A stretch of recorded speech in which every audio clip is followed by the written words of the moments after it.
नमस्कार मित्रों, द्रोणाज के ऑनलाइन पोर्टल पर आपका स्वागत है। मित्रों, आप देख रहे थे कि हम लगातार उत्तराखंड फॉरेस्ट गार्ड का सीरीज करवा रहे हैं और जिन परीक्षार्थियों की ये परीक्षा है वो सभी लोग जो है इससे हमारे साथ जुड़े हुए हैं, है ना। तो चलिए शुरू करते हैं फॉरेस्ट गार्ड सीरीज का। ये आज का जो है पहला क्वेश्चन शुरू करते हैं इसमें, है ना।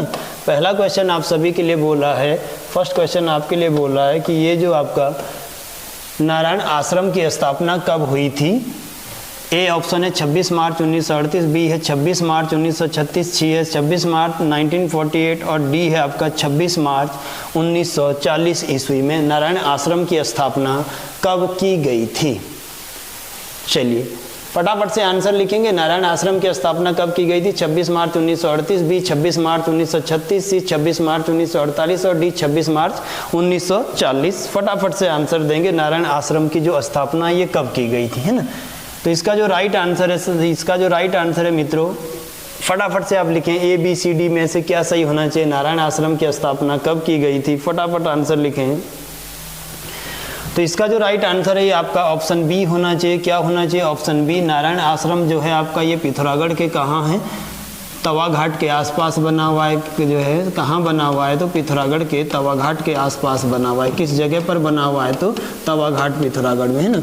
कब बना? तो ये आपका जो है 1936 में। इसका उपनाम क्या है? तो इसको बंगवा के उपनाम से भी जाना जाता है और इसी को आप चौंदास आश्रम कहते हैं। क्या कहते हैं? चौंदास आश्रम भी कहा जाता है ना। इसकी स्थापना किसके द्वारा की गई? तो नारायण स्वामी के द्वारा यह आश्रम स्थापित किया गया था। किसके द्वारा? तो नारायण स्वामी के द्वारा, है ना। तो नारायण आश्रम की स्थापना 26 मार्च 1936 को कहाँ की गई?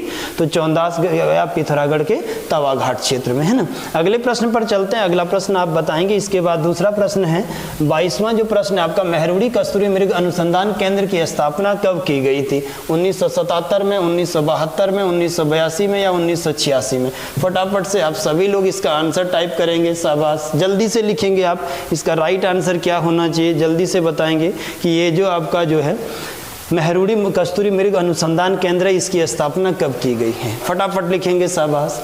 तो चलिए इस प्रश्न का जो राइट आंसर होना चाहिए ये आपका क्या होना चाहिए? ऑप्शन नंबर ए कि मेहरुड़ी जो आपका कस्तूरी मृग केंद्र है ये कब स्थापित किया गया? 1977 में, है ना। सबसे पहले हम पढ़ते हैं कि उत्तराखंड या भारत में वन्य जीवों की सुरक्षा के लिए जो कानून बनाया गया था, है ना, ये आपका वन्य जीव संरक्षण कानून की बात करेंगे तो इसकी ये बना था कब? 1972 में। और इसके तहत हमने क्या किया था? कस्तूरी मृग को भी उत्तराखंड का जो है राज्य पशु घोषित किया था। कहाँ का? उत्तराखंड का राज्य पशु किसको घोषित किया? कस्तूरी मृग को हमने संरक्षित किया इस वन्यजीव संरक्षण कानून के तहत, है ना। कस्तूरी मृग को हमने क्या किया? संरक्षित पशु बनाया। इसके बाद इसके लिए जो पहला जो आपका जो है संरक्षण केंद्र बनाया गया ये 1977 ईस्वी में। 1977 में आपने कहाँ बनाया? तो ये आपका मेहरुड़ी में बनाया। और मेहरुड़ी आपका कहाँ है? बागेश्वर में है। कहाँ है? तो बागेश्वर के अंतर्गत। और ये केंद्र आपने कब बनाया? 1977 में। फिर आप आगे बढ़ेंगे तो आप देखेंगे 1982 में इसी कस्तूरी मृग को बचाने के लिए आपने किसकी स्थापना करी? कांचुला खर्क मृग प्रजनन केंद्र की स्थापना करी। किसकी स्थापना? कांचुला खर्क मृग प्रजनन केंद्र। और ये आपने कहाँ बनाया? तो चमोली में बनाया। कहाँ बनाया? चमोली में। और फिर इसी के संरक्षण के लिए आपने 1986 में पिथौरागढ़ में ही आपने क्या बनाया? तो अस्कोट कस्तूरी मृग केंद्र बनाया। क्या बनाया? तो अस्कोट कस्तूरी मृग प्रजनन केंद्र या कस्तूरी मृग केंद्र या अस्कोट वन्य जीव विहार की स्थापना की थी, है ना। तो बड़ा अच्छा प्रश्न बनता है। इसका राइट आंसर आपका क्या होना चाहिए? 1977 में ये आपका जो है होना चाहिए। अगला प्रश्न है इसके बाद तीसरा प्रश्न आपके या 23वां प्रश्न आपके लिए, भारतीय वन्य जीव संस्थान की स्थापना कब की गई थी? 1984 में, 1986 में, 1982 में, 1988 में? भारतीय वन्य जीव संस्थान की स्थापना फटाफट से बताएंगे कि सर कब बनाया गया था भारतीय वन्य जीव संस्थान? 1984, 1986, 1982 या 1988 में? तो इस प्रश्न का जो राइट आंसर है वो ऑप्शन सी होना चाहिए कि भारतीय जो वाइल्ड लाइफ इंस्टीट्यूट है, वन्य जीव संस्थान है, ये आपका जो है मई 1982 में कब बनाया गया था? मई 1982 में। कब बनाया गया था? मई 1982 में। और इसकी जो स्थापना की थी आपने ये कहाँ की थी? तो आपका चंद्र बनी आपका कहाँ? देहरादून के अंतर्गत इसे बनाया गया था। तो इसका राइट आंसर आपका क्या होना चाहिए? 1982 में। अगले प्रश्न पर चलते हैं। अगला जो प्रश्न है आपका क्वेश्चन नंबर 24, ये है शमसू की पूजा दुर्योधन के रूप में किस क्षेत्र में की जाती है? शमसू देवता। इसका आंसर है गोपेश्वर में, बी है जोशीमठ में, सी है हरकी-दून में, डी है मोरी में। फटाफट से बताएंगे कि ये जो शमसू देवता है हमारा, इसकी पूजा किस क्षेत्र में की जाती है।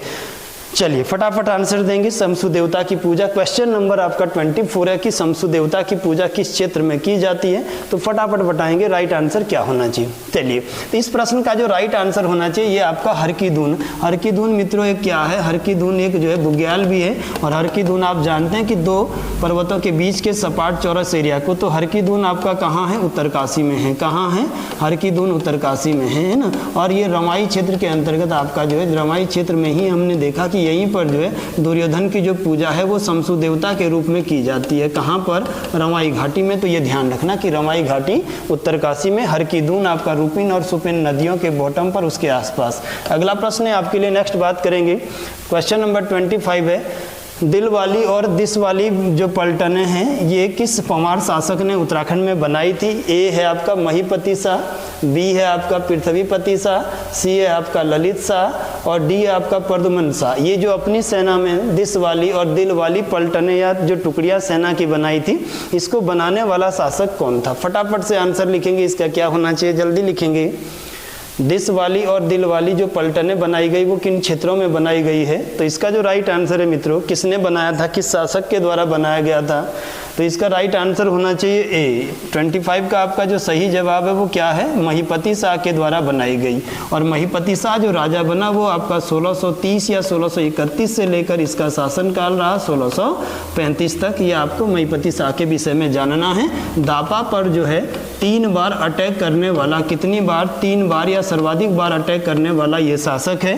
काकवा मोर के युद्ध में इसने जो है, काकवा मोर के युद्ध में अपने सेनापति बनवारी दास के साथ इसने जो प्राण त्यागे थे। तो कब मारा गया था, काकवा मोर का युद्ध 1935 में, है ना। इसी की पत्नी का नाम क्या था, रानी कर्णावती था। क्या था, रानी कर्णावती था। और इसी का पुत्र कौन था, पृथ्वीपति शाह था। कौन था, पृथ्वीपति शाह इसके पुत्र थे, इसके बेटे थे, है ना। चलिए तो अगले प्रश्न पर चलते हैं। यहाँ से अगला जो प्रश्न है आपका वो आपका 26वां प्रश्न है आज का। राज्य की कौन सी जनजाति स्वयं को पांडवों का वंशज मानती है। बड़ा ही आसान और इजी प्रश्न आपका है।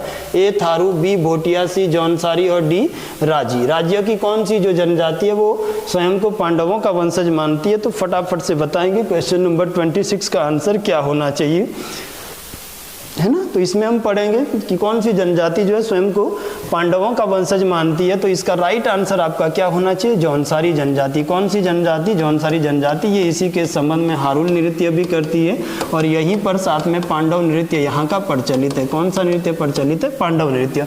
इसके बाद थारुओं की बात करेंगे, तो थारू जो है आपका, थारू उधम सिंह नगर में सबसे ज़्यादा मात्रा में मिलते हैं, और उत्तराखंड का सबसे बड़ा जनजातीय समुदाय है। जनसंख्या में सबसे बड़ा क्या है, जनजातीय समुदाय है। बाकी आपको जो है ट्राइब्स के जो टॉपिक है उन पे करा देंगे। भोटिया, उत्तराखंड में जो महान हिमालय है, ग्रेटर हिमालय है, महान हिमालय का सबसे बड़ा समुदाय है, सबसे बड़ा एसटी समुदाय है, ये ध्यान रखिएगा। और उत्तराखंड का सबसे प्राचीन एसटी समुदाय है, सबसे प्राचीन समुदाय है। और राजी बात करेंगे तो उत्तराखंड का पहला एसटी समुदाय है, जिसको आपने 1975 में आदिम समुदाय का दर्जा दिया था।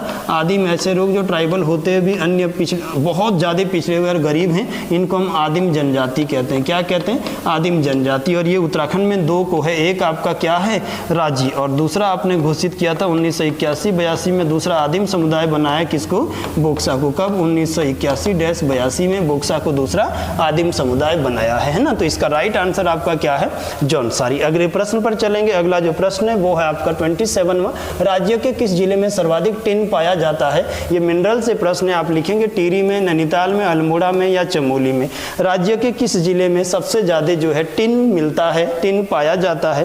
क्वेश्चन नंबर 27 का आप आंसर करेंगे कि राज्य के किस जिले में सबसे ज्यादा मात्रा में टिन पाया जाता है ना। चलिए तो इसका राइट आंसर होना चाहिए सर चमोली में। सबसे ज्यादा जो टिन मिलता है आपका वो कहाँ मिलता है, तो चमोली में। अल्मोड़ा में आपका सबसे ज़्यादा कौन सा धातु मिलता है, तो मैग्नेसाइट के उत्पादन में अल्मोड़ा अग्रणीय स्थान रखता है उत्तराखंड में, है ना। अल्मोड़ा की झिलवली की खान, पिथौरागढ़ की चंडाक खान। नैनीताल को आप बात करेंगे तो नैनीताल लोहा के उत्पादन में उत्तराखंड में सबसे आगे है। और टिहरी की बात करेंगे तो टिहरी यूरेनियम के उत्पादन में सबसे आगे है। किसके उत्पादन में, यूरेनियम के। यहीं पर प्रश्न आता है कि उत्तराखंड राज्य की खनिज नीति कब जारी की गई थी, तो 4 अप्रैल 2001 को। कब जारी की गई थी, 4 अप्रैल 2001 2001 को। यहीं से प्रश्न आता है कि उत्तराखंड खनिजों की दृष्टि से कैसा राज्य है, तो मध्यम राज्य, ना तो बहुत ज़्यादा होते हैं और ना ही बहुत कम होते हैं। अगला ही प्रश्न आता है कि उत्तराखंड के किस पार्ट में सबसे ज़्यादा मिनरल होते हैं, तो पहला आता है लघु हिमालय और दूसरा आता है शिवालिक हिमालय। यहाँ सबसे ज़्यादा जो है मिनरल पाए जाते हैं उत्तराखंड में, दून और तराई के क्षेत्रों में, भाबर क्षेत्रों में। चलिए अगले प्रश्न पर चलते हैं। इसके बाद अगला जो प्रश्न है आपका 28वां प्रश्न है, भोटिया जनजाति द्वारा मुंडन नामक संस्कार किस रूप में मनाया जाता है। ए है आपका बाखर, बी है उरारी, सी है पुसिया यामो और डी है जूमो। बड़ा अच्छा प्रश्न है मित्रों, ट्राइब से ही क्वेश्चन था। भोटिया जनजाति के द्वारा मुंडन नामक संस्कार को किस रूप में मनाया जाता है। जल्दी से आंसर लिखें, क्या होना चाहिए इसका आंसर। तो चलिए समझते हैं कि इसको जो है क्या आंसर होना चाहिए। तो भोटिया जनजाति में जो आपका मुंडन संस्कार है, बच्चों का जो पहली बार जो है संस्कार, मुंडन संस्कार किया जाता है, इसको कहते हैं पुसिया वामो संस्कार। क्या कहते हैं, पुसिया वामो कहते हैं ना। यहीं पर ध्यान रखते हैं कि ये जो उरारी है ये थारुओं में तलाक देने की प्रथा है। थारू अपने महिलाओं को जो तलाक देते हैं, इस महिला तलाक को थारुओं में क्या कहते हैं, उरारी कहा जाता है ना। यहीं पर क्वेश्चन आता है बाखर क्या है, तो थारुओं में जो शिकार करने की जो पद्धति है, ये जो शिकार के लिए जंगलों में थारू लोग जाते हैं, इन जंगली एरिया में, इसको थारू क्या कहते हैं, तो बाखर, या कहीं पर इसी को लिखा होता है कि सर इसको खाबर कहा जाता है ना। इसके बाद ये आपका जो है दोनों तीनों चीजें मैंने बता दी है। आगे बढ़ते हैं यहाँ से, अगला प्रश्न है। इसके बाद वर्ष 1864 में नैनीताल के आसपास के क्षेत्रों में सर्वप्रथम विदेशी आलू की खेती को प्रारंभ करने का श्रेय, विदेशी आलू की खेती को प्रारंभ करने का श्रेय जाता है। ए है स्टीव को, बी है श्रीमती हैरी ब्रजर को, सी है लिविशियन को और डी है लॉर्ड सियाक को। बड़ा अच्छा प्रश्न है। प्रश्न आपसे ये बोल रहा है, ढंग से प्रश्न को रीड करें कि 1864 में नैनीताल के आसपास के क्षेत्रों में सर्वप्रथम विदेशी आलू, जो ये जो विदेशी आलू है, इसकी जो है खेती प्रारंभ का श्रेय किसको जाता है। क्वेश्चन नंबर 29 का आप आंसर लिखेंगे कि सर 29 का राइट आंसर क्या होना चाहिए, किसको जाता है ये। तो ये आप फटाफट से लिखेंगे कि सर किसको जाता है। प्रश्न फिर से, विदेशी आलू की खेती जो है इसको प्रारंभ करने का श्रेय जाता है, जो आपका शुरू किया था 1864 में। जल्दी से आंसर लिखेंगे क्वेश्चन नंबर 29 का कि सर इसका राइट आंसर क्या होना चाहिए। तो इसका राइट आंसर है कौन, श्रीमती हैरी ब्रजर। श्रीमती हैरी ब्रजर ने 1864 में आपका जो है नैनीताल के आसपास के क्षेत्रों से जो है आलू की खेती प्रारंभ किया था, है ना। यदि उत्तराखंड में पूछेगा कि आलू की खेती कब शुरू हुआ था, सबसे पहले उत्तराखंड में जो आलू की खेती हुआ था वो 1823 में शुरू हुआ था। और किसने किया था, तो ये मेजर यंग के द्वारा किया गया था। किसके द्वारा, मेजर यंग के द्वारा यहाँ पर शुरू किया जाता है आलू की खेती को। आप ध्यान रखें कब, तो ये आपका जो है 1823 ईस्वी में शुरू किया जाता है ना। यदि आपको बोलेंगे कि कुमाऊं गार्डन एक्ट कब जारी हुआ था, तो कुमाऊं गार्डन एक्ट जो बना था ये आपका बना था कब, 1909 ईस्वी में। और इसमें नॉर्मन गिल इसके संस्थापक थे। कौन थे, नॉर्मन गिल आपको पूछा जाता है ना, ये नॉर्मन गिल आपका ध्यान रखना। तो उत्तराखंड में आलू की खेती 1823 में देहरादून से शुरू की थी, किसने, मेजर यंग ने। किसने शुरू की थी, मेजर यंग ने। उसके बाद जो है नैनीताल में श्रीमती हैरी ब्रजर के द्वारा। चलिए अगले प्रश्न पर चलते हैं। अगला जो प्रश्न है आपका वो है आपका क्वेश्चन नंबर 30। खुदेड़ गीत पुस्तक के लेखक कौन है। ए है गुमानी पंत, बी है शेखर जोशी, सी है गोविंद चातक, डी है मन्नू भंडारी। उत्तराखंड की जो प्रसिद्ध पुस्तक है खुदेड़ गीत, इनका लेखक कौन है, फटाफट से आंसर देंगे क्वेश्चन नंबर 30 का कि राइट आंसर क्या होगा सर इस प्रश्न का, खुदेड़ गीत के लेखक कौन है। तो चलिए इसका जो राइट आंसर होना चाहिए था वो क्या था, गोविंद चातक के द्वारा लिखी गई थी कौन सी पुस्तक, खुदेड़ गीत नाम की पुस्तक। अगले प्रश्न पर चलते हैं। अगला है क्वेश्चन नंबर 31 और यह है स्वयं सिद्धा नामक उपन्यास किसके द्वारा लिखा गया। आपके लिए प्रश्न उसने दिया है कि ये जो स्वयं सिद्धा नाम का उपन्यास है ये किसके द्वारा लिखा गया है। तो चलिए इसमें ए ऑप्शन है आपका सर मंगलेश डबराल, बी है गोरापंत शिवानी, सी है सुमित्रा नंदन पंत और डी है इनमें से कोई नहीं। क्वेश्चन नंबर 31 का आप आंसर करेंगे कि सर इसका राइट आंसर क्या होना चाहिए। क्वेश्चन नंबर 31 का प्रश्न है आपके लिए स्वयं सिद्धा उपन्यास किसके द्वारा लिखा गया था। तो ये आपकी कौन है, गोरापंत शिवानी के द्वारा। किसके द्वारा लिखा गया, गोरापंत शिवानी, जिनका जन्म आपका कब हुआ था, 1923 के आसपास हुआ है। तो इसने लिखा था स्वयं सिद्धा नाम का उपन्यास। अगला प्रश्न है इसके बाद क्वेश्चन नंबर 32 राज्यों में चिनाब घाटी तथा खनसर घाटी किस जनपद में है। आंसर बोलेंगे इसका ए है पिथौरागढ़ में, बी है चमोली में, सी है चंपावत में, डी है अल्मोड़ा में। में। फटाफट से 32 का आंसर बोलेंगे आप लोग, क्या होना चाहिए? उत्तराखंड में जो चिनाब घाटी और खनसर घाटी वो किस जनपद में है? तो चलिए इसका जो राइट आंसर है सर, ये आपके किस जनपद में ये वैली है? तो चमोली जनपद में। कौन सी वैली है? तो चिनाब घाटी है, पर्यटन की दृष्टि से इंपॉर्टेंट है ना। आपका जो है खनसर घाटी है, कौन सी घाटी है? खनसर घाटी है। आपकी कौन सी घाटी है? नीति घाटी है। आपकी कौन सी घाटी है? माणा घाटी है। ये सारे के सारे आपके यहाँ मिलते हैं ना। इसी के साथ आप पढ़ते हैं कि सर अगर पिथौरागढ़ में जाएंगे तो कौन सी घाटी है? सौर घाटी है। कौन सी घाटी? सौर घाटी। कौन सी घाटी है? चौंदास घाटी, जहाँ आपका कंडाली उत्सव मनाया जाता है। कौन सी घाटी? चौंदास घाटी। कौन सी घाटी? दारमा घाटी। कौन सी घाटी? दारमा घाटी है ना। अगली कौन सी घाटी है?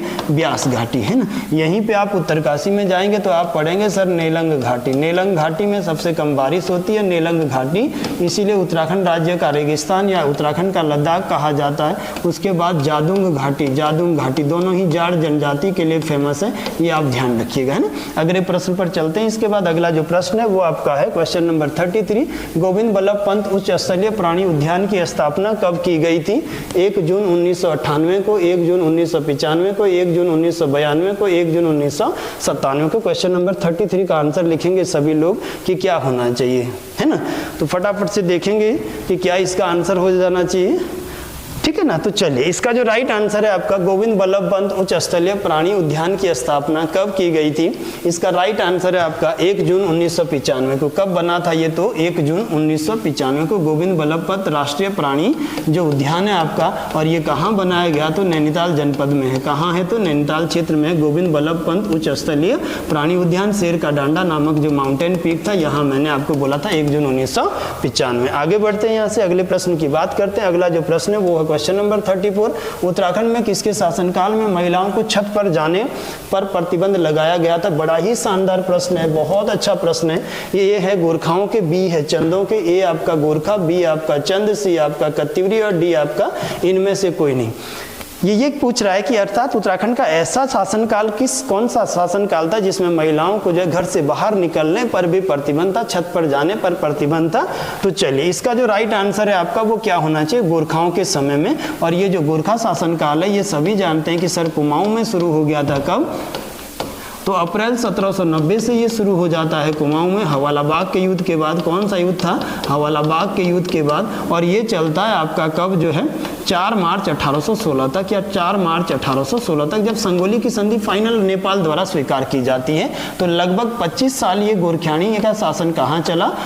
आपका कुमाऊं में। यदि गढ़वाल की बात करेंगे तो 14 मई 1804 से शुरू हो गया था ये, 14 मई 1804 से, और ये चला 30 नवंबर 1814 तक, 30 नवंबर 1814 तक। और ये उत्तराखंड में चला आपका कितने साल? तो ये आपका गढ़वाल में चला कितने साल? 10.5 साल। 10.5 साल ये गढ़वाल में रहा था, है ना। और कहते हैं कि बड़ा ही निरंकुश और अत्याचारी शासक था। इनको जो लोग भी मिलते थे उन सभी की ये हत्या कर देते थे, इसीलिए आतंक का भय था। इसे गोरखियानी या गोरख्याली के नाम से जाना जाता था। आगे बढ़ते हैं, अगला प्रश्न बात करेंगे। क्वेश्चन नंबर 35 आपके लिए। जौनसार बाबर दर्शन जो पुस्तक है इसके किसके द्वारा लिखी गई है? ए है पंडित शिवराम के द्वारा, बी है रतन सिंह जौनसारी के द्वारा, सी है जयपाल सिंह राणा के द्वारा, डी है शेखर फाटक के द्वारा। जल्दी से आंसर देंगे कि इसका राइट आंसर क्या होना चाहिए, है ना। तो इस प्रश्न का जो राइट आंसर है ये आपका क्या है? ये होना चाहिए आपका ऑप्शन सी, जयपाल सिंह राणा के द्वारा लिखी गई है आपकी पुस्तक। कौन सी? जौनसार बाबर दर्शन। तो 35 का आपका क्या होना चाहिए? सी होना चाहिए। चलिए अगले प्रश्न पर चलते हैं। इसके बाद अगला जो प्रश्न है 36वां, ये आपका है किसानों की सुविधा हेतु बैंक ऑफ गढ़वाल की स्थापना किस टिहरी के रियासत के शासक के द्वारा की गई थी? किसने करी थी बैंक ऑफ गढ़वाल की स्थापना? बड़ा अच्छा प्रश्न है मित्रों, एक बार फिर इसका फटाफट से आंसर टाइप करें।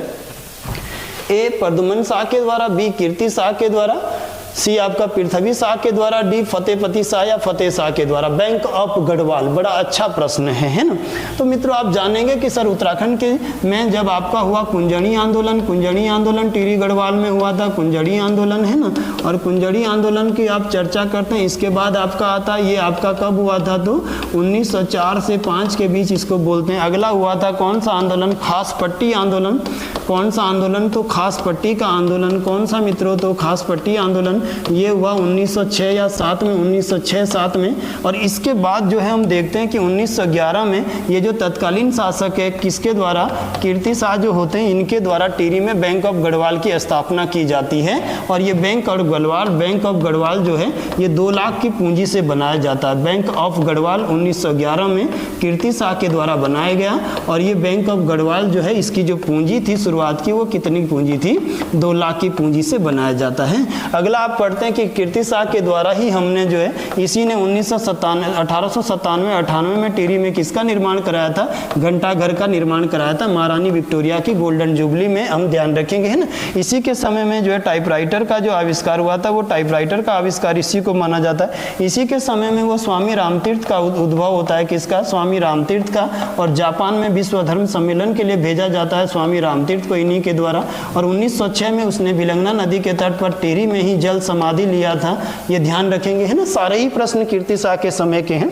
आगे बढ़ते हैं और बहुत सारे प्रश्न चर्चा करेंगे परमारों में। अगला है 37वां प्रश्न, हरिद्वार को शिव की राजधानी के रूप में किसने जो है नाम दिया था। बड़ा अच्छा प्रश्न है, हरिद्वार को शिव की राजधानी किसने कहा था। फटाफट से इसका आंसर लिखिए कि क्या होना चाहिए, हरिद्वार को शिव की राजधानी किसने कहा था। जल्दी से आंसर लिखें।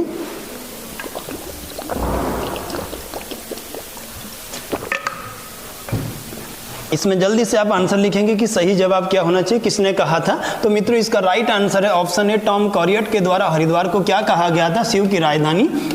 और ये कब कहा गया था, 1608 में, जब भारत में मुगल शासक कौन हुआ करते थे, जहांगीर हुआ करते थे। 1620 में आपने पढ़ा जहांगीर ने भी हरिद्वार की यात्रा को करी। इसके बाद आपने देखा महात्मा गांधी ने 1915 में पहली बार गुरुकुल कांगड़ी विश्वविद्यालय हरिद्वार की यात्रा करी, 1927 में हरिद्वार की यात्रा करी, है ना।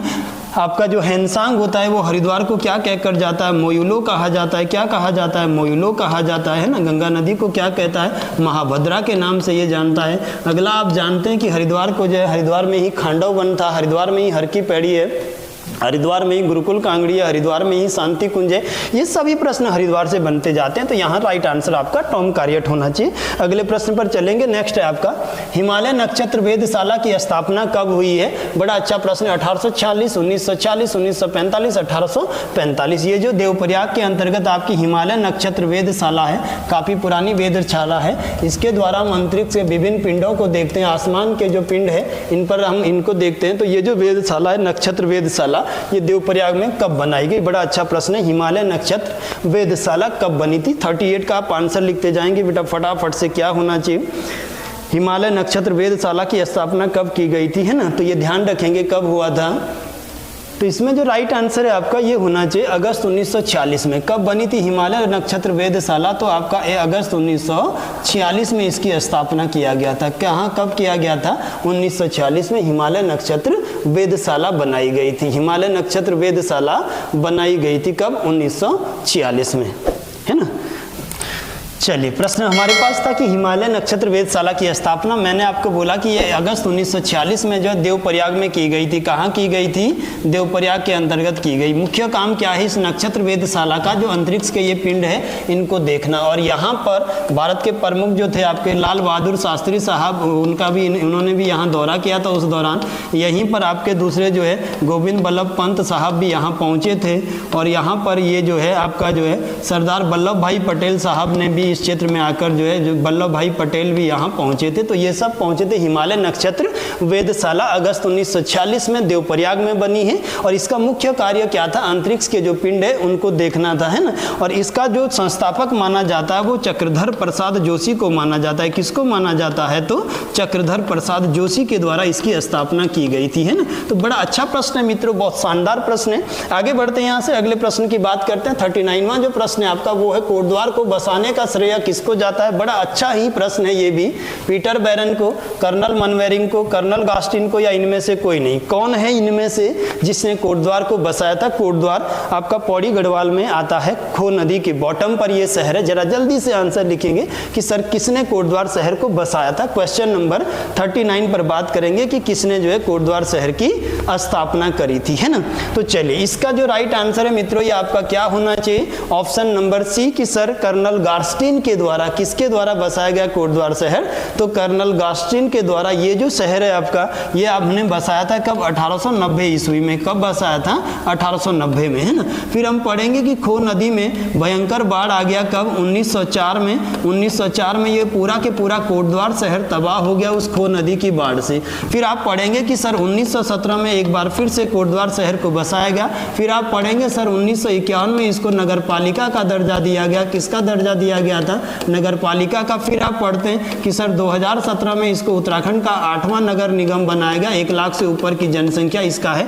फिर आप पढ़ते हैं कि सर कोटद्वार को गढ़वाल का ग्रास्टिनगंज कहते हैं। क्या कहते हैं? गढ़वाल का ग्रास्टिनगंज के उपनाम से जाना जाता है। कौन सा शहर? कोटद्वार शहर जो आपका है। फिर आप पढ़ते हैं कि सर BEL जो है, भारत इलेक्ट्रिक लिमिटेड जो है, वो आपका कोटद्वार में ही स्थित है ना। तो ये सभी बातें आप जानते हैं कोटद्वार के बारे में। अगले प्रश्न पर चलते हैं। तो इसका राइट आंसर कर्नल गास्टिन के द्वारा 1890 में कोटद्वार शहर बसाया गया था। अगले प्रश्न पर चलते हैं कि अमृत गंगा नदी का उद्गम स्थल कहां से होता है? बड़ा ही शानदार ये भी प्रश्न है।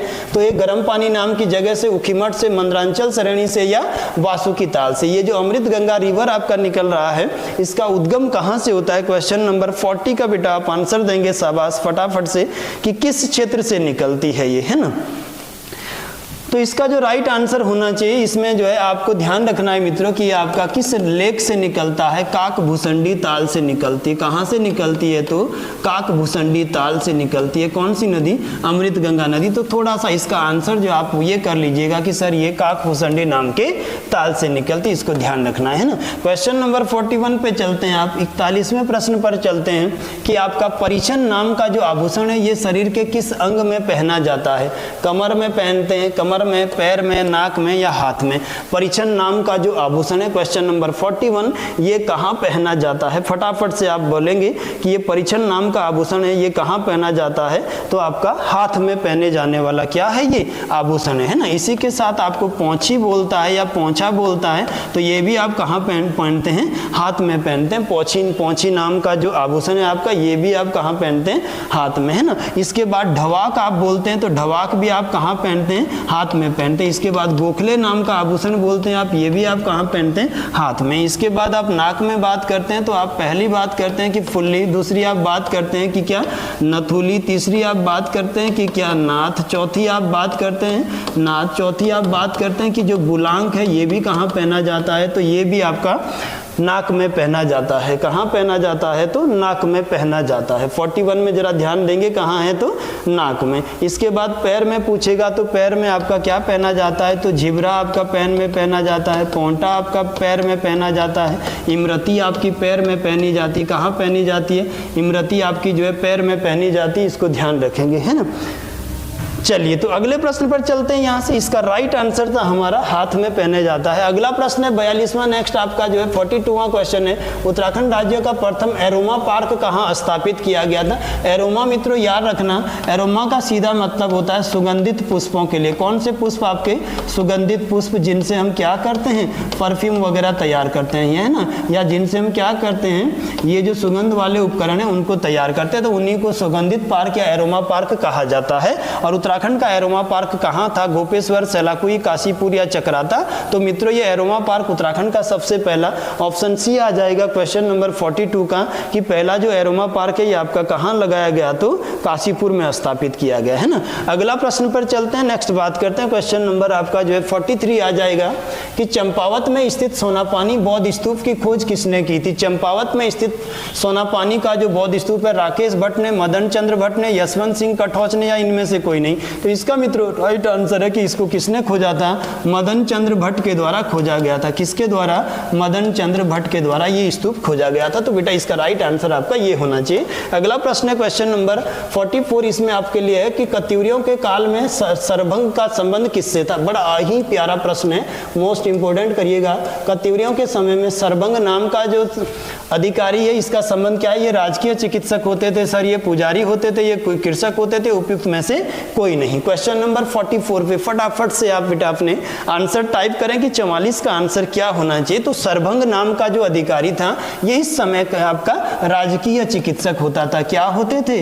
राजकीय चिकित्सक। जैसे आजकल आपके जो है गवर्नमेंट हॉस्पिटलों में जो होते हैं उस तरह के जो होते थे उनको सरभंग कहते थे। अगले प्रश्न पर चलते हैं। अगला प्रश्न है 45वां और इसकी बात कर रहा है कि किस व्यक्ति के निवास को भारती भवन के नाम से जाना जाता है। शानदार प्रश्न है मित्रों, बहुत अच्छा चर्चा करने के लिए ये प्रश्न है। ए है गोविंद बल्लभ पंत का घर है, बैरिस्टर मुकुंदी लाल का है, मैथिली शरण गुप्त का है या माखन लाल चतुर्वेदी का है। फटाफट से लिखेंगे मित्रों कि किस पर्सनालिटी का जो घर था उत्तराखंड में जिसको हम भारती भवन कहते हैं। तो इसका राइट आंसर होना चाहिए आपका क्या? बैरिस्टर मुकुंदी लाल का घर। किसका घर? बैरिस्टर मुकुंदी लाल का जो घर है वो आपका किस नाम से जाना जाता है? भारती भवन के नाम से। बड़ा ही अच्छा प्रश्न है, बड़ा तगड़ा प्रश्न है। और ये भारती भवन जो बना हुआ था मित्रों, ये भारती भवन ये आपका कोटद्वार में बना हुआ है। कहाँ बना हुआ है? कोटद्वार में। और यहाँ पर अनेक प्रजातियों के पक्षियों को तथा पेड़ पौधों को संरक्षित किया गया है। पेड़ पौधों को भी संरक्षित किया गया है। तो बड़ा ही शानदार प्रश्न है। भारती भवन आपका बैरिस्टर मुकुंदी लाल का घर है। और बैरिस्टर मुकुंदी लाल का सो संबंध है मित्रों, ये एक महान वकील थे। इन्होंने ही उत्तराखंड में चंद्र सिंह गढ़वाली का केस लड़ा था। किसका केस लड़ा था? चंद्र सिंह गढ़वाली का केस लड़ा था तथा उन्हें जो मुक्ति दिलाई थी आपका जो 23 अप्रैल 1930 को पेशावर कांड हुआ था। और इन्होंने ही 1968 या 69 में ये जो मौलाराम है उनके चित्रों को पहली बार जो है दुनिया के सामने लाया था। और यही जो थे बनारस विश्वविद्यालय से इन्होंने जो है पीएचडी किया हुआ था। तो ये सब आपका बैरिस्टर मुकुंदी लाल से संबंधित फैक्ट है।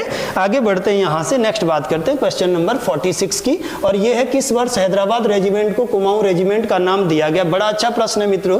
1944, 1945, 1946, 1947।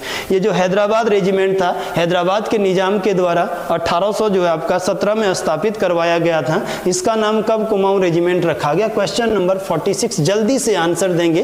क्वेश्चन नंबर 46 का किस वर्ष हैदराबाद रेजिमेंट को कुमाऊं रेजिमेंट नाम दिया गया था? बड़ा ही अच्छा प्रश्न है, फटाफट से आप आंसर देंगे इसका कि कब जो है ना।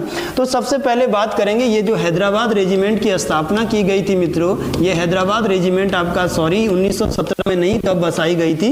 1813 में बनाई गई थी। कब बनाई गई थी? 1813 में हैदराबाद के निजाम के ने जो है इसको बनाने का आदेश दिया था। कब? तो आपका 1813 ईस्वी में इसकी स्थापना की गई थी। और इसका जो पुराना नाम था इसको इस समय क्या कहते थे? हैदराबाद रेजिमेंट के नाम से जानते थे। क्या कहते थे? हैदराबाद रेजिमेंट के नाम से जानते थे। ये ध्यान रखना 1813 में है ना। और हैदराबाद रेजिमेंट का जो संस्थापक था मित्रों, इस रेजिमेंट का जो संस्थापक है वो सर हेनरी रसेल को माना जाता है। किसको माना जाता है? तो सर हेनरी रसेल को इसका संस्थापक माना जाता है ना। किसको? तो सर हेनरी रसेल को इसका संस्थापक माना जाता है। फिर इसका मुख्यालय जो है आगरा में स्थापित हुआ। इसका मुख्यालय आगरा में यदि बात करेगा, ये आगरा में आया था कब? 1817 के आसपास है ना।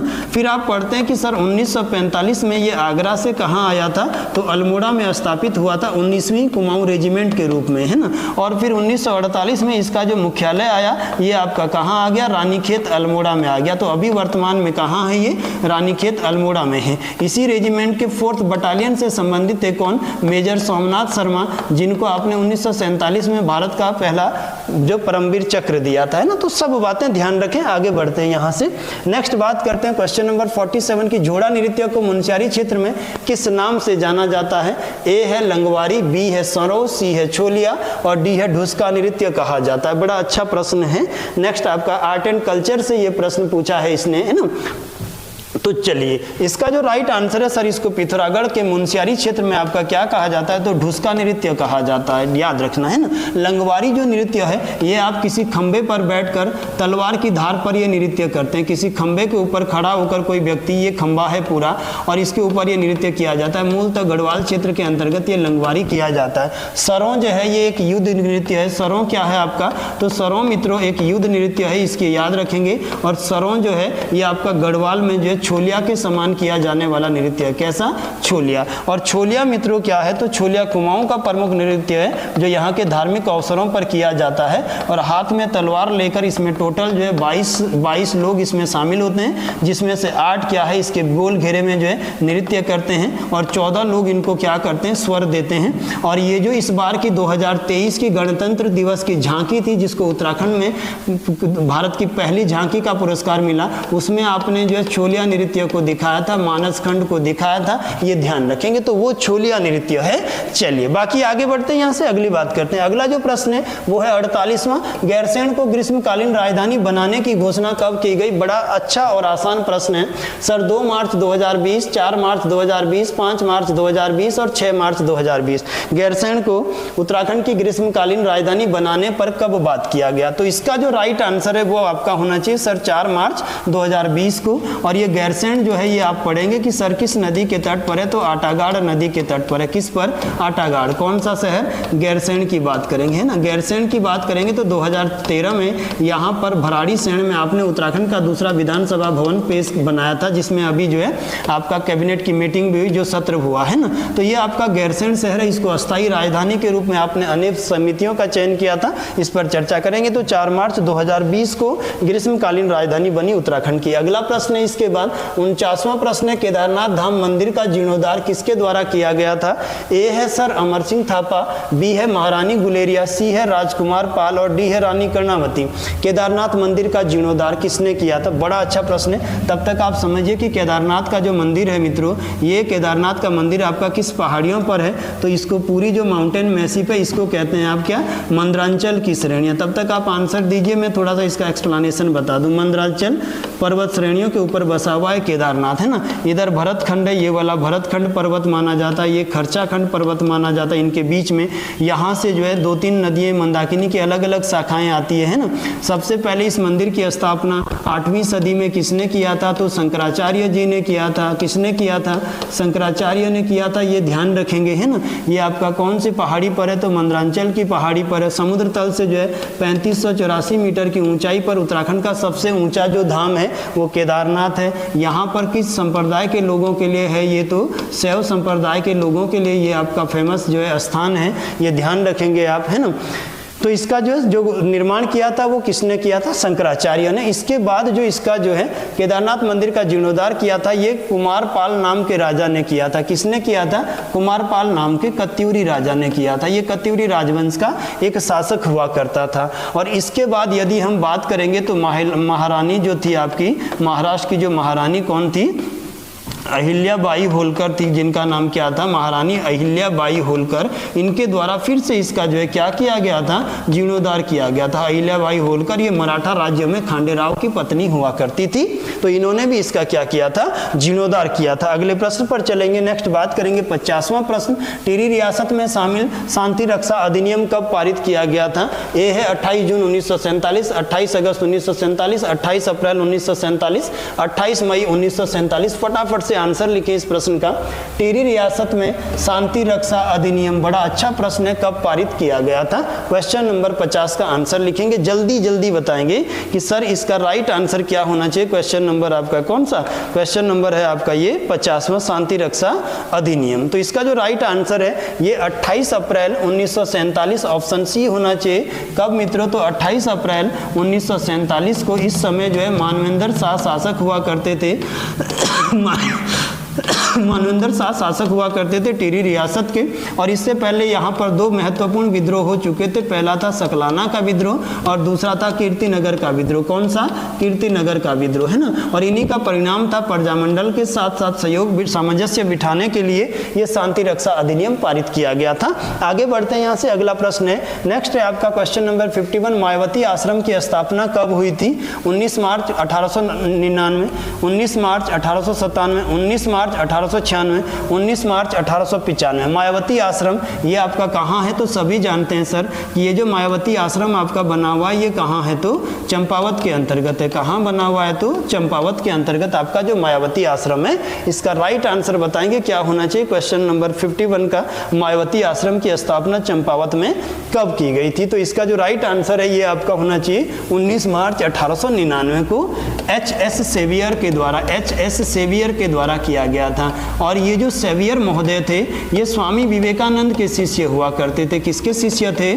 स्वामी विवेकानंद के शिष्य हुआ करते थे, है ना। और यहाँ पर कहते हैं कि स्वामी विवेकानंद पहुंचे थे 1901 या 2 ईस्वी में, 1, 2 या 3 ईस्वी में, इसमें ध्यान रखना है। और लगभग 15 दिनों तक यहाँ रुके थे। कौन? स्वामी विवेकानंद, इस आपके कौन से मायावती आश्रम के अंतर्गत। तो आगे बढ़ते हैं, यहाँ से अगला प्रश्न करते हैं। 52वां प्रश्न है, राजीव गांधी शासित खेल प्रशिक्षण अकादमी उत्तराखंड में कहाँ स्थित है? बड़ा ही प्यारा प्रश्न है। ए सर पिथौरागढ़ में, बी नैनीताल में, सी टिहरी में, डी देहरादून में। राजीव गांधी शासित खेल प्रशिक्षण अकादमी, इसका राइट आंसर आपका क्या होना चाहिए? तो सर ये टिहरी गढ़वाल में स्थित है। आगे बढ़ते हैं, नेक्स्ट बात करेंगे। अगला क्वेश्चन नंबर 53, उत्तराखंड में मातृत्व वंदना योजना का संबंध किससे है और ये कब से लागू की गई? ये बड़ी अच्छी योजना है मातृत्व वंदना योजना। 2015, 2017, 2018, 2019 है ना। मातृत्व वंदना योजना जो मित्रों जब भी पूछेगा बड़ा अच्छा प्लान है। ये योजना का जो संबंध है ये उत्तराखंड में गर्भवती जो महिलाएं हैं, कौन सी महिलाएं? जो गर्भवती महिलाएं हैं उनको पोषाहार देने के लिए 5000 का पर मंथ जो आपके इसमें सहायता दिया जाता है पोषण स्तर में सुधार के लिए। और ये समस्त महिलाओं के लिए लगभग जो है जारी है। इसमें आपका गरीबी रेखा से नीचे या बीपीएल वगैरह का नहीं है। तो ये योजना आपका लागू हुआ कब से? 2018 से गर्भवती महिलाओं के लिए जो है पोषण स्तर को सुधार के लिए स्थापित की गई। अगला जो प्रश्न है वो है 54वां, उत्तराखंड में हिंदी में प्रकाशित पहला समाचार पत्र, पहला अखबार कौन था? बड़ा अच्छा प्रश्न है। हिंदी लैंग्वेज में छपने वाला पहला अल्मोड़ा अखबार था सर, समय विनोद था, हादी आजम था और गढ़वाली समाचार था। फटाफट से आंसर देंगे क्वेश्चन नंबर 54 का कि उत्तराखंड में आपका जो है प्रकाशित हिंदी भाषा का पहला समाचार पत्र जो है ये कौन सा था? फटाफट से बताएंगे। इसका राइट आंसर क्या होना चाहिए? हिंदी भाषा में प्रकाशित जो समाचार पत्र आपका आता है ना।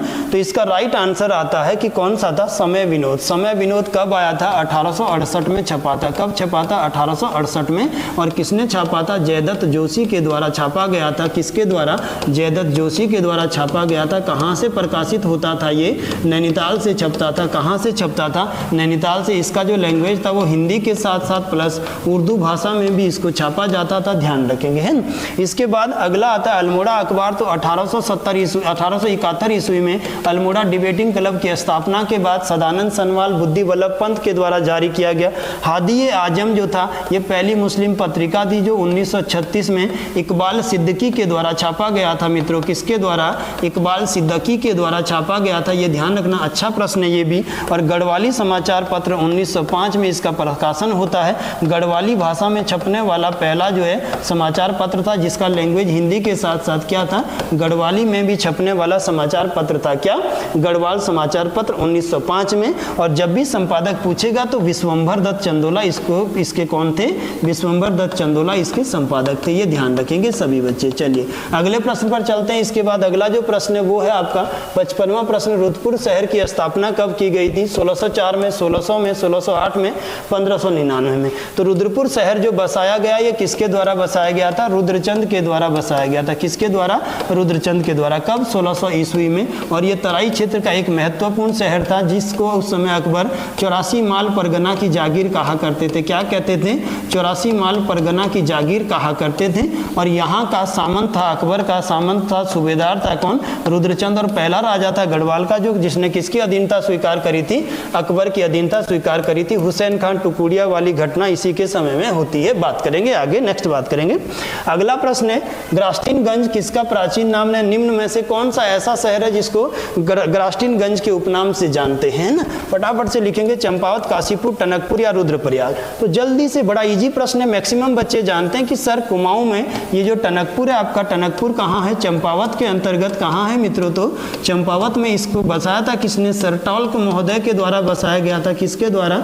टॉल्क महोदय के द्वारा। और इन्हीं के नाम पर इनको बाद में टलकपुर और फिर बाद में पूरा ही टनकपुर के नाम से जाना जाना गया। ये आपका चंपावत में काली नदी के बॉटम पर स्थित शहर है और इसको कुमाऊं का ग्रास्टिनगंज कहते हैं। क्या कहते हैं? कुमाऊं का ग्रास्टिनगंज या खाली ग्रास्टिनगंज आएगा तो इसका नाम है। गढ़वाल में पूछेगा तो मैंने अभी आपको बोला था कि कोटद्वार को क्या कहते हैं? गढ़वाल का ग्रास्टिनगंज कहते हैं। आगे बढ़ते हैं यहाँ से, अगला प्रश्न है नेक्स्ट। रावण की तपस्थली के रूप में प्रसिद्ध दशमौलीगढ़ किस जनपद में स्थित है? तो ए है इसका चंपावत में, बी है टिहरी में, सी है रुद्रप्रयाग में और डी है आपका चमोली में। रावण से प्रसिद्ध जो दशमौलीगढ़ है मित्रों, तो ये कहाँ है? आपका चमोली में स्थित है। कहाँ है? तो चमोली में। और इसको आप क्या कहते हैं? बैरास कुंड भी आपका रावण की तपस्थली मानी जाती है। बैरास कुंड नाम की जगह, ये भी कहाँ है? तो चमोली में, ध्यान रखेंगे, है ना। अगला ही प्रश्न आगे बढ़ते हैं यहाँ से, नेक्स्ट बात करते हैं इसकी। अगला प्रश्न जो है वो है आपका 58वां प्रश्न। मुंडा किस जनजाति की बोली है? राजी का, बोक्सा का, थारू का या भोटिया का? फटाफट से क्वेश्चन नंबर 58 का राइट आंसर देंगे कि ये जो मुंडा है वो उत्तराखंड में किस जनजाति की बोली है? तो मुंडा जो है मित्रों ये आपका राजी जनजाति की क्या है? उपभाषा या बोली आपके लिए आता है। किसका है? राजी जनजाति का, है ना। अगले प्रश्न पर चलेंगे। नेक्स्ट जो प्रश्न है आपका, ये आपका है question number 59। Kumaon government garden की स्थापना कब की गई? बड़ा अच्छा प्रश्न है। तो कुमाऊं गवर्नमेंट गार्डन 1905, 1906, 1907, 1909। तो ये बनाया गया था कब? कुमाऊं गवर्नमेंट गार्डन मित्रों 1909 में बनाया गया था कुमाऊं गार्डन जो है। और ये नॉर्मन गिल के अध्यक्षता में, नॉर्मन गिल इसके क्या थे? अध्यक्ष थे। नॉर्मन गिल को आप जानते हैं कि उत्तराखंड में जो खेती है, आलू की खेती वगैरह, उन सभी को प्रोत्साहन दिया था। ज्योलिकोट नैनीताल में 1909 में कुमाऊं गार्डन एक्ट का जो स्थापना किया गया था नॉर्मन गिल के द्वारा। नेक्स्ट प्रश्न आपके लिए है 40वां और अंतिम प्रश्न उत्तराखंड का। यह है आपका कि फॉरेस्ट प्रॉब्लम इन कुमाऊं नामक पुस्तक किसने लिखी थी? फॉरेस्ट प्रॉब्लम इन कुमाऊं नामक पुस्तक का लेखक कौन है? बड़ा ही बढ़िया प्रश्न है। ए है सर विक्टर मोहन जोशी ने लिखा, बी है गोविंद बल्लभ पंत ने लिखा, सी है हरगोविंद पंत ने लिखा और डी है अनिल प्रकाश जोशी। अनिल प्रकाश जोशी जिन्होंने हैस्को नामक संगठन बनाया है। तो इसका राइट आंसर है कि सर गोविंद बल्लभ पंत की जो पुस्तक है, इस पुस्तक का नाम क्या है आपका? तो फॉरेस्ट प्रॉब्लम इन कुमाऊं जो है इनके द्वारा लिखी गई है। बड़ा ही अच्छा प्रश्न है।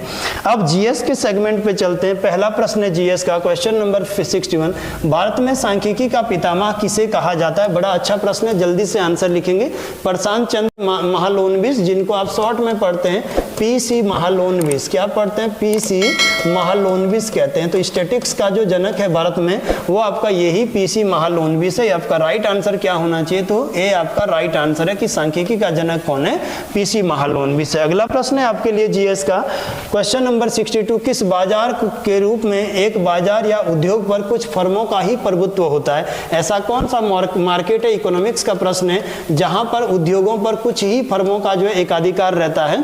तो ये आपके लिए क्वेश्चन है। पूर्ण प्रतियोगिता का बाजार, एकाधिकार का बाजार, अल्पाधिकार का बाजार या एकाधिकारी बाजार? तो इसका राइट आंसर है ऑप्शन सी, अल्पाधिकार का जो मार्केट होता है उसमें आपका जो बाजार या उद्योग पर कुछ फर्मों का ही जो है प्रतिनिधित्व होता है। अच्छा प्रश्न है इकोनॉमिक्स का। अगला बात करेंगे नेक्स्ट इसके बाद, question number 63। Glacier man of India के नाम से किसे जाना जाता है? अर्थात ये जो ग्लोबल वार्मिंग की वजह से आपके पर्वतों पर स्थित ये जो बर्फ की चट्टानें पिघल रही है, इनको आप ग्लेशियर कहते हैं। और इन ग्लेशियर को बचाने का जो कार्य है वो किसके द्वारा किया जा रहा है? और इसीलिए इनको ग्लेशियर मैन ऑफ इंडिया कहा जाता है। बहुत शानदार प्रश्न है जीएस का।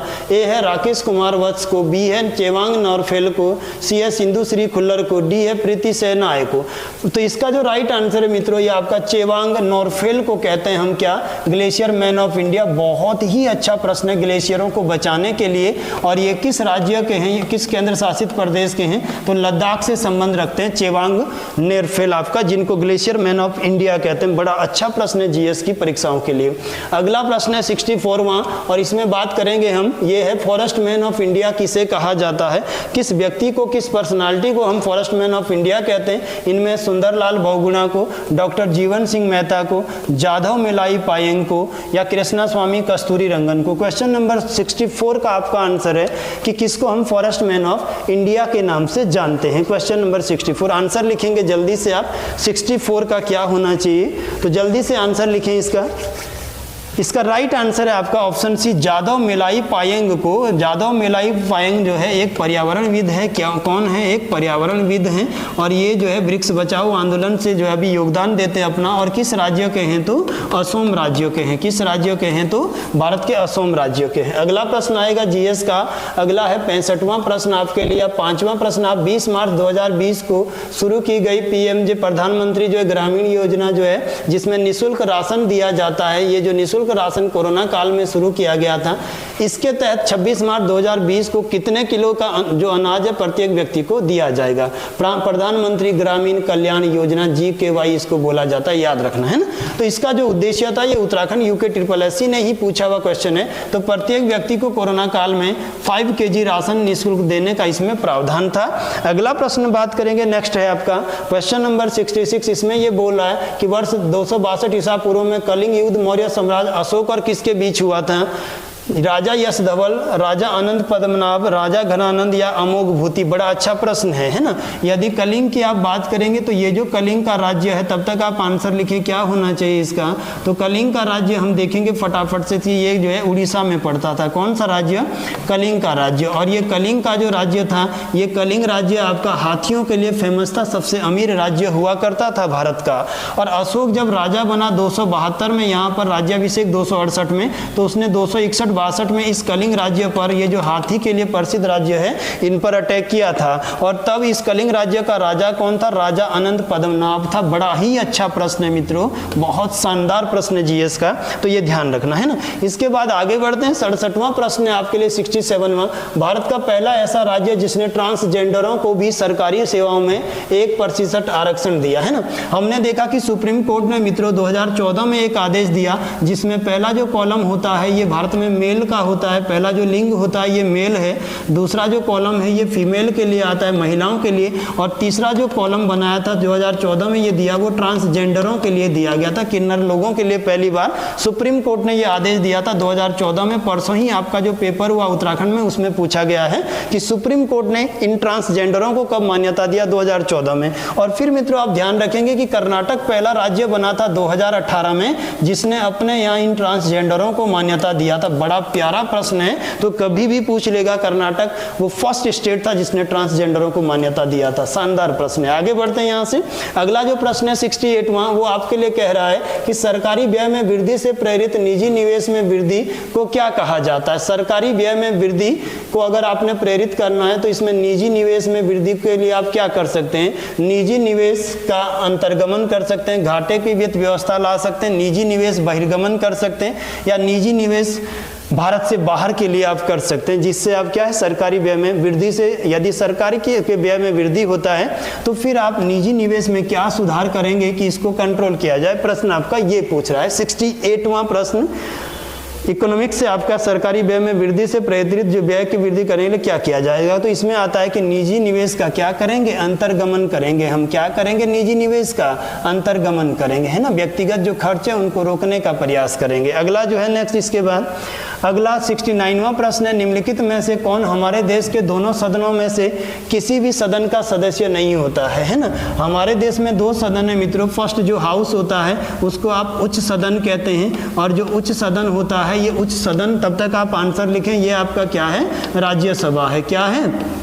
राज्यसभा। वहीं पर ब्रिटेन का जो उच्च सदन है ये ध्यान रखेंगे आप, ये है हाउस ऑफ लॉर्ड्स। क्या कहते हैं ब्रिटेन में? ब्रिटेन की जो राज्यसभा है मित्रों इसको हाउस ऑफ लॉर्ड्स कहते हैं। और अमेरिका का जो उच्च सदन है, यूएसए का उच्च सदन है, ये वनडे में क्वेश्चन आते हैं, इनको आप सीनेट कहते हैं। क्या कहते हैं? सीनेट कहते हैं। वहीं पर जो निम्न सदन है भारत का, इसको आप क्या कहते हैं? लोकसभा कहते हैं। क्या कहते हैं? लोकसभा या लोकप्रिय सदन। इसी को आप ब्रिटेन में देखेंगे तो इसी को आप क्या कहते हैं मित्रों? हाउस ऑफ कॉमन्स कहते हैं। क्या कहते हैं? हाउस ऑफ कॉमन्स के नाम से जाना जाता है। और यदि आप यूएसए की बात करेंगे तो हाउस ऑफ रिप्रेजेंटेटिव कहा जाता है। इसको क्या कहा जाता है? हाउस ऑफ रिप्रेजेंटेटिव कहा जाता है लोकसभा को।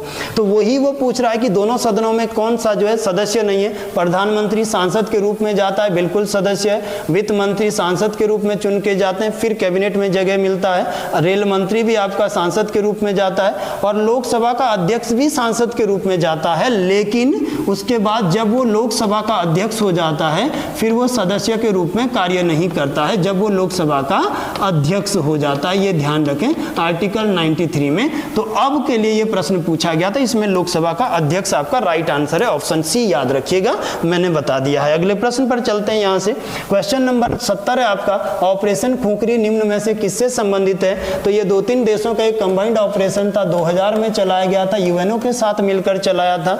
तो आप ध्यान रखेंगे कि इनमें से कौन इनसे संबंधित था। फटाफट से 70वें का आंसर देंगे कि ऑपरेशन जो खुंखरी वर्ष 2000 में यूएनओ का एक प्लान था, इसका राइट आंसर क्या होना चाहिए कि किसके द्वारा चलाया गया? तो मेजर जनरल राजपाल पूनिया इसमें शामिल थे, अपनी पत्नी के साथ। बात करेंगे इसमें, आगे बढ़ते हैं। यहाँ से अगला है question number 71, red data book में संकटापन्न जीवों को किस रंग से दर्शाया जाता है ना। सबसे पहले बात करते हैं मित्रों, इसमें IUCN की बात करते हैं। IUCN जिसका फुल फॉर्म है international union for conservation and nature, जो आपका नैरोबी में बना है, केन्या में। कहाँ बना हुआ है? नैरोबी में बना है। और ये दुनिया की जो भी जीव संकटापन्न है, जो समाप्त हो रहे हैं, विलुप्त हो रहे हैं, उनको आपका जो है रेड पेज पर रखता है। किस पेज पर रखता है? लाल पेज पर।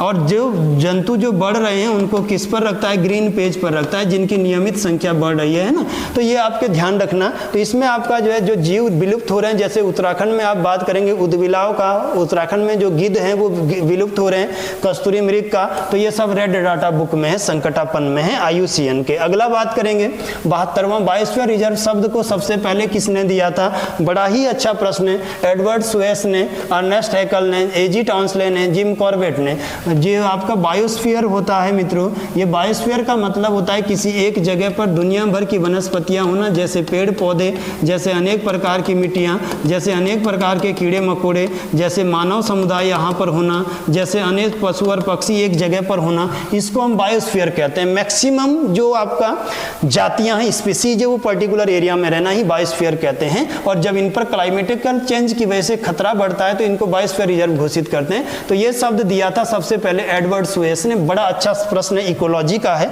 पारिस्थितिकी तंत्र का है। अगला प्रश्न पर चलते हैं 73 पे। इसका है महावीर के देहांत के बाद, महावीर स्वामी है मित्रों वो, उनके देहांत के बाद जैन धर्म का जो अगला मुखिया बना था वो कौन बना था? तो जैन धर्म को आप सभी मित्रों जानते हैं कि जैन धर्म का जो संस्थापक आते हैं पहले, वो आदिनाथ कहते हैं। इनको क्या कहते हैं? आदिनाथ, या इन्हीं को क्या कहते हैं? ऋषभदेव के नाम से आप जानते हैं। क्या कहते हैं? ऋषभदेव, है ना। 24वें जो तीर्थंकर है वो कौन आ जाते हैं? महावीर स्वामी। तब तक आप जो है इनमें क्या करें, इसके आंसर दें। तो इनके बाद बोलता है कि जब इनकी मृत्यु हो गई तो किसने जैन धर्म को आगे बढ़ाया? तो इसका राइट आंसर है सुधर्मन ने आगे बढ़ाया था। ये D2 प्रश्न ग्रुप सी के ऊपर पूछा गया है। अगला प्रश्न बात करेंगे नेक्स्ट, इसका जो है 74वां प्रश्न है, भारतीय कृषि एवं अनुसंधान परिषद ने भारत में संपूर्ण मिट्टियों को कितने भागों में बांटा है? बड़ा अच्छा ही ये प्रश्न है। तो इसका जो राइट आंसर है 4, 6, 8 या 10। तो राइट आंसर क्या है कि भारत के सॉइल को कितने भागों में बांटा है? 8 में। इसकी स्थापना कब हुई? तो 1929 में, 16 जुलाई 1929 को भारतीय कृषि एवं अनुसंधान परिषद की स्थापना दिल्ली में होती है। ध्यान रखिएगा, बड़ा प्यारा ये प्रश्न है। अब देखो, इसके बाद 1984 में इसने क्या किया? भारत की मिट्टियों को 8 भागों में बांटा, सॉइल को। और सॉइल का जो अध्ययन है इसको हम क्या कहते हैं? पेडोलॉजी के नाम से जानते हैं। किस नाम से जानते हैं? पेडोलॉजी। पहली मिट्टी कौन सी है? जलोढ़ मिट्टी। दूसरी कौन सी है? सबसे बड़ा मृदा वर्ग जलोढ़ मिट्टी। देन लाल और पीली मिट्टियां, देन आपका काली मिट्टी, फिर आपका लेटराइट मिट्टियां, फिर आपका मरुस्थलीय मिट्टियां, फिर आपका पर्वतीय और वनीय मिट्टियां, सबसे नई मिट्टियां, फिर आपका जैविक और पीट मिट्टियां, है ना। तो ये 7 या 8 मृदा वर्ग बनते हैं भारत में। इनको आप ध्यान रखेंगे, मरुस्थलीय मिट्टी वगैरह को मिला के।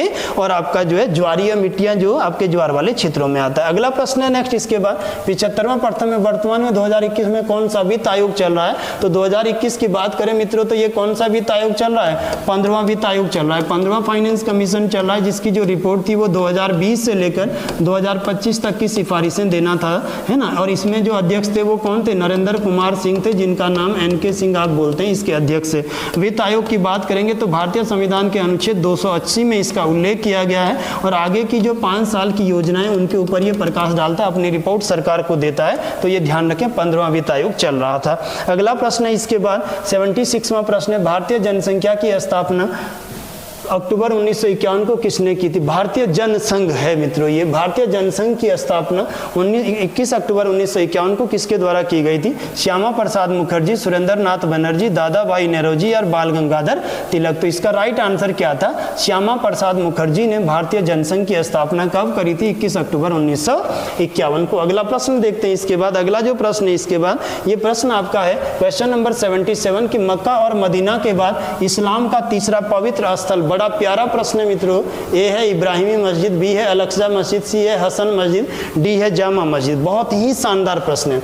देखो जब आप अरब के मरुस्थल में चलेंगे, ये अरब का मरुस्थल है, इधर आप आएंगे ये रेड सी है, लाल सागर है, ये अफ्रीका है, ये आपकी फारस की खाड़ी है। तो यहाँ पर आपका क्या है? दो स्थान है। पहला कौन सा स्थान है? मक्का। फिर कौन सा है? मदीना। इस्लाम का उदय मक्का में हजरत मोहम्मद साहब के द्वारा 610 में, और फिर इसके बाद इसराइल और फिलिस्तीन के बीच एक विवादित स्थल है जिस पर रोज इन्हीं के बीच विवाद है, इन दोनों का, इसराइल और फिलिस्तीन के बीच, वो है आपकी ऑप्शन बी अल-अक्सा मस्जिद। बहुत अच्छा प्रश्न है। ये जो फिलिस्तीन और इजराइल की लड़ाई है वो इसी मस्जिद को लेकर है, और ये अल-अक्सा मस्जिद कहाँ है? तो फिलिस्तीन में आती है, याद रखना मित्रों। और इसके ऊपर विवाद है। तो दुनिया का तीसरा पवित्र स्थल है अल-अक्सा मस्जिद। ये भी उत्तराखंड ग्रुप सी में जीएस में पूछा है। अगला जो प्रश्न है आपका वो आपके लिए है क्वेश्चन नंबर 78 कि ये जो टाइफाइड है आपका, टाइफाइड के खिलाफ पहली बार प्रभावी टीका किसने तैयार किया था? ए है रुडोल्फ वीगल, बी है एडवर्ड जेनर, सी है लुई पास्चर और डी है जोनास साल्क। टाइफाइड के ऊपर पहला जो टीका है, प्रभावी टीका, जैसे कोरोना के ऊपर आपके लिए तैयार किया गया है, वो किसने बनाया था? क्वेश्चन नंबर 78 का आप जवाब देंगे फटाफट से। तो इसका राइट आंसर है कि सर रुडोल्फ वीगल नाम के व्यक्ति ने ये जो टाइफाइड का टीका है इसको तैयार किया था। अगले प्रश्न पर चलते हैं। नेक्स्ट जो प्रश्न है वो है 79वां, और इसमें GST, goods and service tax पंजीकरण रजिस्ट्रेशन संख्या में कुल कितने डिजिट होते हैं? इसका है 12, 14, 15 या 16। जीएसटी पंजीकरण में कुल कितने डिजिट होते हैं जब आपका जीएसटी में रजिस्ट्रेशन करवाया जाता है? क्वेश्चन नंबर 79 का जल्दी से आंसर लिखेंगे कितने डिजिट है। और ऐसा ही ये रेलवे में आपका डायरेक्ट क्वेश्चन पूछा है एनटीपीसी में, तो सर इसमें कितने डिजिट होते हैं? 15 डिजिट होते हैं जीएसटी में, गुड्स एंड सर्विस टैक्स है ना। 101वां संविधान संशोधन। क्वेश्चन नंबर 80, एक्स ला सापेल की संधि का संबंध किस युद्ध से है? तो इसका राइट आंसर है प्रथम कर्नाटक, सेकंड, थर्ड या फोर्थ। बताइए क्या होना चाहिए? एक्स ला सापेल। तो इस प्रश्न का राइट आंसर है प्रथम कर्नाटक जो वार हुआ था, ये आपका इससे संबंधित था, है ना। अंग्रेजों और फ्रांसीसियों के बीच से संबंध है कर्नाटक वार। अगला प्रश्न है 81वां, उत्तराखंड हाई कोर्ट नैनीताल को भारत का कौन सा उच्च न्यायालय घोषित किया गया था? फटाफट से बोलेंगे। 20वां था, 21वां था, 22वां था, 23वां था, है ना। सबसे पहले बात करेंगे सर ये जो हाई कोर्ट है इसकी स्थापना किस आर्टिकल में करी जाती है? तो सर अनुच्छेद 214 में हाई कोर्ट बनाए जाते हैं। ये जो हाई कोर्ट है ये भारत का पहला हाई कोर्ट कौन सा बना था? तो इसका राइट आंसर है आपका कोलकाता हाई कोर्ट, भारत का पहला हाई कोर्ट बना था और ये 1861 में बनाया गया था। इसके बाद इलाहाबाद और आपका जो है मुंबई हाई कोर्ट की स्थापना किया गया था, है ना। तो पहला जो बना था वो आपका कहाँ का था? कोलकाता हाई कोर्ट था। यहाँ से आगे बढ़ते हैं। अगला जो आपने पढ़ना है इसके बाद उत्तराखंड जो बना वो 9 नवंबर 2000 को उत्तराखंड हाई कोर्ट भारत का 20वां हाई कोर्ट बना था। कौन सा हाई कोर्ट? तो 20वां। और यदि 2023 की बात की जाए सर अभी कितने हाई कोर्ट भारत में हैं? तो अभी भारत में लगभग 25 हाई कोर्ट है, और 25वां जो हाई कोर्ट बना वो आंध्र प्रदेश का बना है। कहाँ का? आंध्र प्रदेश का, जिसकी अभी राजधानी जो है विशाखापट्टनम घोषित की गई दोबारा से, पहले अमरावती थी, और यहाँ पर अमरावती हाई कोर्ट बना है। तो अभी कितने हैं? 25 है, ये ध्यान रखेंगे। तो इसका जो राइट आंसर है वो 20वां हाई कोर्ट बना था, ऑप्शन ए आपका होना चाहिए। अगले प्रश्न पर चलते हैं। नेक्स्ट है आपका 82वां प्रश्न है आपका, पंचायतों के लिए वित्त आयोग का गठन किस अनुच्छेद के तहत किया जाता है? बड़ा अच्छा प्रश्न है। ये जो भारतीय संविधान का अनुच्छेद 243 है, इसमें हम पढ़ते हैं कि भारत की 11वीं अनुसूची में संविधान के हमने किसको शुरू किया? पंचायती राज को लागू किया। किसको शुरू किया? पंचायती राज को, है ना। और इसकी बात करेंगे तो ये 73वां संविधान संशोधन जो 1993 में हुआ था उसके तहत लागू हुआ 21 अप्रैल से, और इसीलिए 24 अप्रैल से इसीलिए प्रत्येक वर्ष 24 अप्रैल को पंचायती राज दिवस मनाते हैं, है ना। और फिर आपका 12वीं जो सूची में था उसमें नगर पालिका आई, तो 243 के आर्टिकल ए से लेकर जेड तक का अलग अलग जो नगर पालिका और पंचायतों का उल्लेख है। तो उसी में पूछा उसने कि पंचायतों के लिए जो फाइनेंस कमीशन जो पैसा आता है वो किस अनुच्छेद में उल्लेख है? 243 बी, 243 ई, 243 आई, 243 के। फटाफट से आंसर दीजिए, छपने वाला प्रश्न है, जल्दी से आप बोलेंगे इसका राइट आंसर क्या होना चाहिए।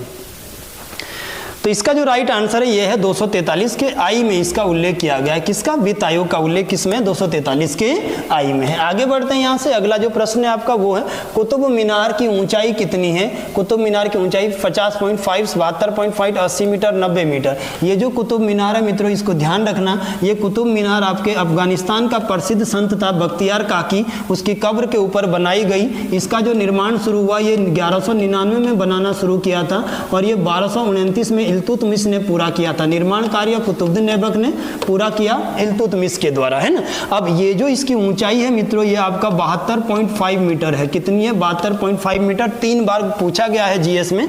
और अगर फीट में बोलेगा तो 239 फीट ऊंची है कुतुब मीनार। और इस कुतुब मीनार को 4 मंजिल बनाया गया था। कितने मंजिल थे शुरू में? 4 मंजिल, है ना। अब हम पढ़ते हैं इसी का जो एंट्री गेट है, इसके बाहर जो है अलाई दरवाजा बनाया था। किसने? अलाउद्दीन खिलजी ने। तो कुतुब मीनार का एंट्री गेट क्या है? अलाई दरवाजा।